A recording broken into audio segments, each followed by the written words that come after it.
Je fais cette molécule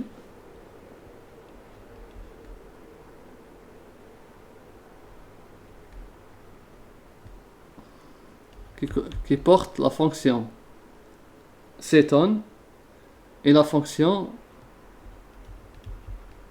aldéhyde. Donc vous voyez là, on a une fonction aldéhyde et là j'ai une fonction cétone. Donc ici, quand je vais numéroter, donc j'ai pas d'autre choix que de commencer par l'aldéhyde parce qu'il est prioritaire. C'est lui qui doit porter l'indice le plus faible.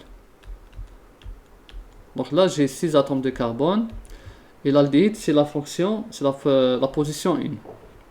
Quand l'acétone devient minoritaire, n'est pas prioritaire, elle porte le nom oxo. Ça va être un oxo. Donc ici ça va être, je vais commencer 5 oxo, la hexanal. Voilà, c'est 5 oxo hexanal. Parce que ici l'acétone elle est non prioritaire. Je fais une autre molécule, toujours polyfonctionnelle.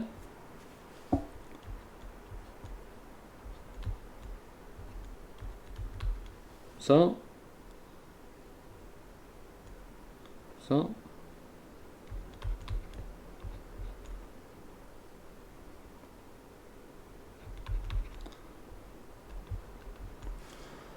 Bon, je l'ai mal dessiné, je refais. Parce que là, il est un peu compliqué. Je vais refaire. La voici.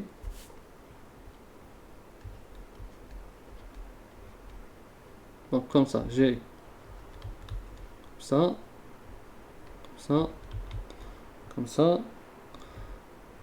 Et je prolonge pour faire la triple liaison. Donc voici la molécule. Si vous voyez, j'ai une fonction aldéhyde, une fonction cétone. Vous voyez, c'est une fonction cétone.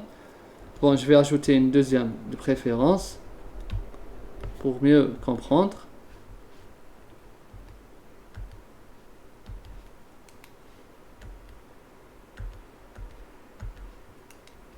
Voilà, comme ça. Donc j'ai un 2 fois cétone, j'ai un alcène et un alcyne. Ça paraît un peu compliqué, mais c'est pas difficile. On va juste suivre les règles de l'UPAC. La première des choses, il faut, quand on a une molécule comme ça polyfonctionnelle, l'ordre de priorité. On a vu que l'aldéhyde, c'est le plus prioritaire. D'accord? Donc s'il vient en première position. Donc il va porter forcément l'indice le plus faible. Donc je commence la numérotation par l'aldéhyde. Donc ça va être 1, 2, 3, 4, 5, 6, 7 et 8. J'ai 8 atomes de carbone. Donc c'est l'aldéhyde qui va porter c'est-à-dire l'indice le plus faible parce qu'il est le plus prioritaire. Ensuite j'ai deux fonctions cétone. Deux carbonyles de la fonction cétone. Donc ils vont porter là j'aurai un 4, 6, d'accord, oxo, comme ça. Et là j'ai il ne faut pas oublier que aussi j'ai un méthyle. Un méthyle en position 2. Donc là c'est l'ordre alphabétique. Est-ce que je mets le méthyle avant déoxo ou bien après? Donc le 1 il vient avant le oxo, d'accord? Parce que ici l'ordre alphabétique O, donc je vais mettre juste avant le 2-méthyle. Voilà, 2-méthyle.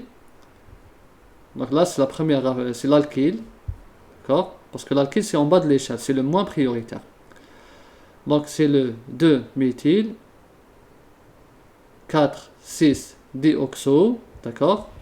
Maintenant, je vais pour la chaîne principale, d'accord, la chaîne principale et pour donner la position des alcènes. C'est un octane, donc ça va être déoxo, oct, d'accord, oct.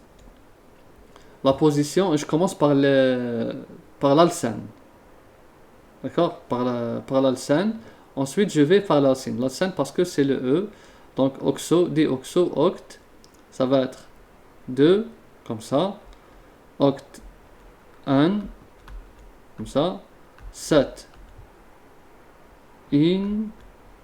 Et bien sûr, l'aldéhyde, c'est la position 1 systématique, donc inal. Voilà.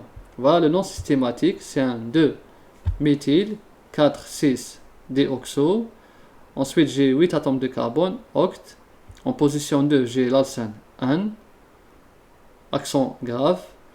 Et en position 7, j'ai la fonction alcine, in, et al, pour dire que la fonction principale, c'est l'aldéhyde. Donc, c'est ça. Là, on va corriger une petite erreur. Là, il n'y a pas le E. D'accord? Il n'y a pas le E parce qu'on a ici le Y. Donc, c'est plutôt comme ça. C'est accent aigu. Comme ça. Sans E. Il n'y a pas le E parce qu'on a ici le Y. Donc, consonne Y. Allez. Pour des raisons de phonie. Donc, ça va être 2-méthyl 4,6.